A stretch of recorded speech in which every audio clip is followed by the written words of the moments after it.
And I know, Stephen A., this is a transcendent athlete that came onto the scene 95, 96, 97, wins the Masters. So you've been around with what he's done in his career, not only within the game of golf, but in the world of sport. What is your reaction when you hear this latest setback for Tiger? Well, you're devastated. You're devastated for him. Your heart goes out to him and his family, obviously, his children. You want to make sure that everybody's okay. You want to make sure that he's okay. In terms of his, his excellence, how great he was, how great he is as a golfer.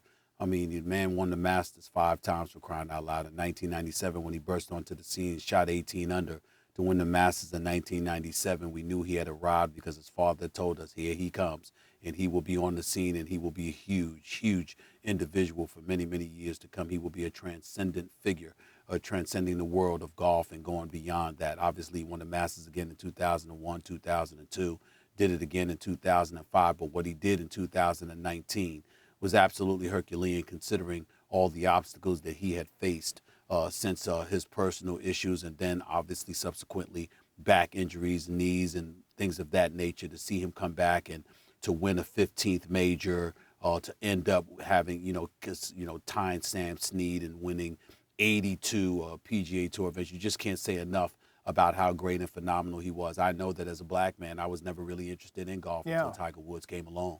And that's really, really where it resonates, where you talk about him being a transcendent figure, because he came into your home, he came into your living room, he competed in a world that a lot of black folks felt were distant and apart from themselves, and they weren't really invited to be a part of, per se.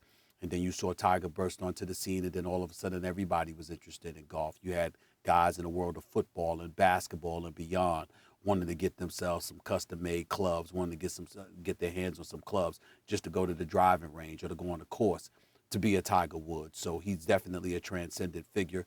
We know, despite the trials and tribulations he's endured, he's truly, truly one of the great ones, and we wish him nothing but the best. To be quite honest with you, I'm sitting here today, and I'm not, trying to talk about an epitaph or trying to eulogize him or anything. I'm happy he's alive. Mm-hmm. I'm happy that what we're hearing about is that leg injury. Obviously, his career is a huge question mark right now, considering the recent back surgery that he had, etc.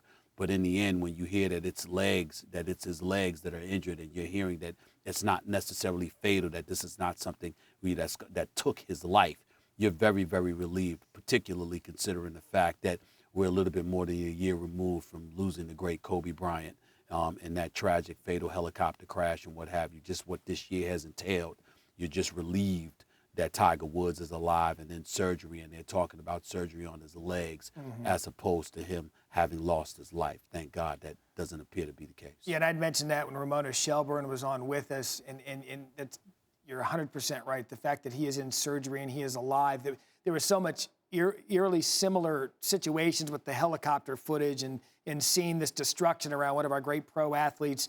And in fact, Tiger Woods taken out of the car, put in surgery. We'll continue to update it as we know. But Stephen A., you touched on something that I want to get to, because if we're being honest, pre-97, the game of golf was a stuffy old white guy sport.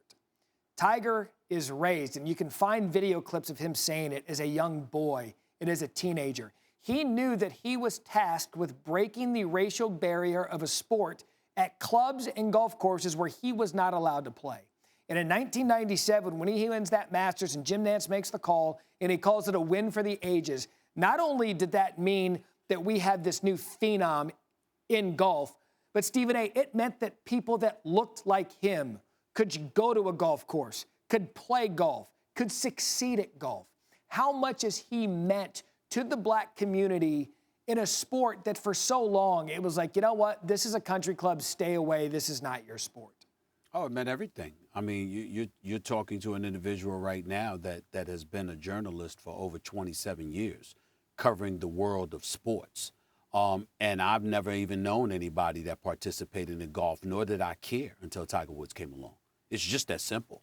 As a black man, we didn't feel invited, per se. Obviously, you had the right to compete. You had the right to participate. But when a sport appears to have ostracized disenfranchised communities, at least it gives that impression. The bottom line is that you're not going to see yourself gravitating towards that.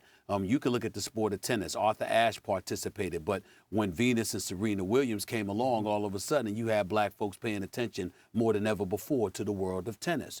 Well, the same is applicable to the sport of golf. That wasn't the case with football. It certainly hasn't been the case with basketball, but in a sport like golf, you definitely got that impression. And then Tiger Woods came along and you found everybody rooting about Tiger. They didn't even know who his competitors were. They didn't know about Jack Nicklaus and his 18 majors, and they didn't care about all of that stuff. What they cared about was what Tiger Woods was doing. Mm-hmm. And you ultimately became more informed because you saw a guy that was nothing short of great, that looked like he was going to shatter records, and you were looking at the records to see what records he would ultimately shatter.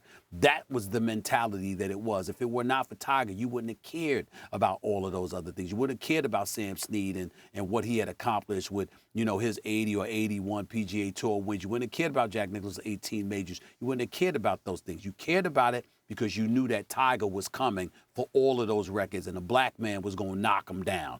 That was the mentality that you had. That was how you viewed it as a black person coming out of a black community. And that's the way it has always been. And no matter what, you look at Tiger Woods with an incredible level of pride because you think about how the sport has grown before our very eyes, how popularized it has become, the money, the revenue that has been generated by the sport.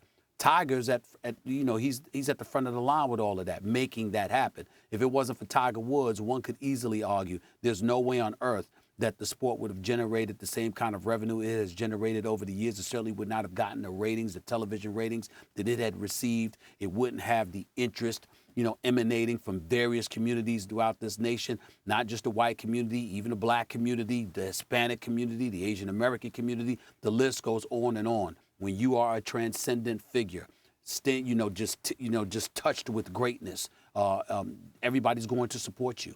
And that's the way it was for Tiger Woods. That's the way it has always been. And we're hoping that we'll get an opportunity to continue to root for and cheer for him as time moves forward.